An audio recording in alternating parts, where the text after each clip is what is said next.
want to now get into this tariff story. If there is a state that is Exhibit A of the failure of 30 years of deindustrialization, it would be Ohio. And one of the reasons why you were so successful is that Sherrod Brown talked a lot about deindustrialization, but he never actually did anything about it.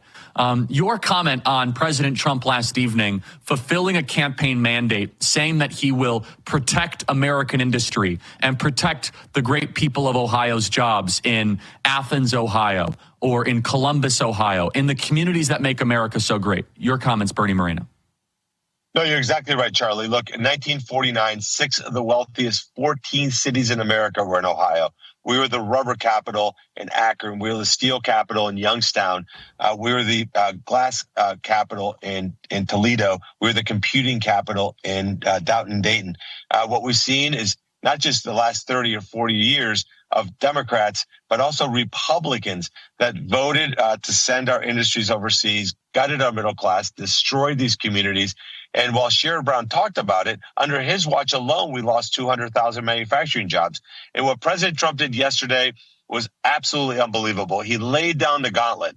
We've already taken a quarter of our auto industry and shipped it to Canada and Mexico. That is devastating for places like Ohio and Michigan and other states here in the Midwest. We're not going to put up with that anymore. And if they're going to allow sex trafficking and human trafficking and fentanyl, that's killing over 100,000 of Americans every year, there's going to be ramifications. We're not going to be suckers anymore. And that's what President Trump has shown. And he's the guy that can make it happen. I'm so excited to even play a small role in getting our industrial base back here in America and have Ohio have a disproportionate amount of that love. And President Trump is making good on this promise. Bernie, can you also mention how there is immense pressure at times from some, not all, but some in the corporate donor class to not embrace tariffs? Can you mention that? Because I hear it all the time from even some of our donors at Turning Point, and they mean really well, and they're wonderful people. We just disagree. They say, Charlie, we can't do any tariffs. Can you mention that and the courage that it required for President Trump to fulfill this promise, but also for your campaign as well? Well, Mexico and Canada, they say they're good partners, but they've let our borders be wide open. And a good partner, a good friend doesn't allow that to happen. They need to crack down on illegal immigration. You know, they've been rewarded. Again, just in autos, Charlie, 25% of our auto industry, 25% of the cars that we sell here in America come from Mexico and Canada. You know what that would do if we brought 25% of our car sales and produce them right here in the United States of America? That would be an economic bonanza for our working class. And of course, look, a lot of the corporate elites don't like it because they make a lot of money by having low-wage labor in other countries, especially China and Mexico, and then ship those products here. And who pays the price? The American middle class pays the price. And we're not going to continue to destroy the working class of this country. The people who build this country are going to be rewarded. We're the party that's actually going to rebuild our middle class so that we have a thriving and growing middle class in this country. That's what keeps this country secure. That's the American dream. I saw my own father-in-law.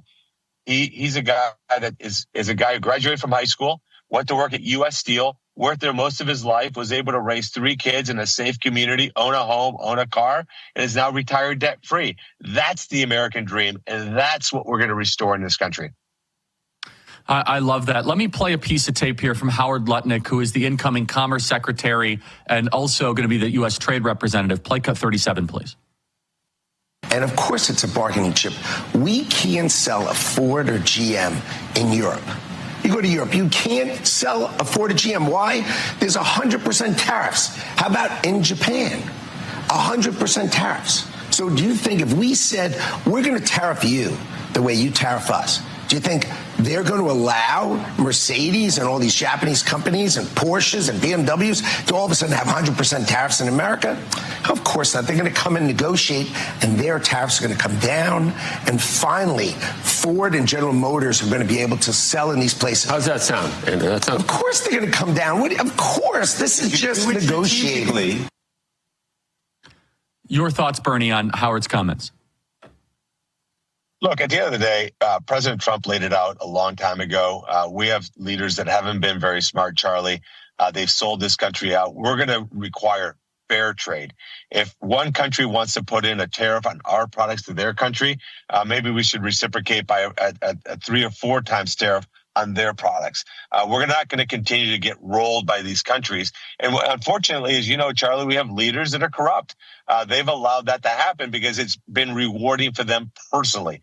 And what's been the result? Like I said earlier, communities like Lorraine, communities like Dayton, communities like Canton, Ohio, that have absolutely gotten crushed. We're not going to allow that to happen. I don't see it just as a negotiation tool. I see it as a reality. Because, look, we have to make certain that we protect our industrial base. It's also a matter of national security.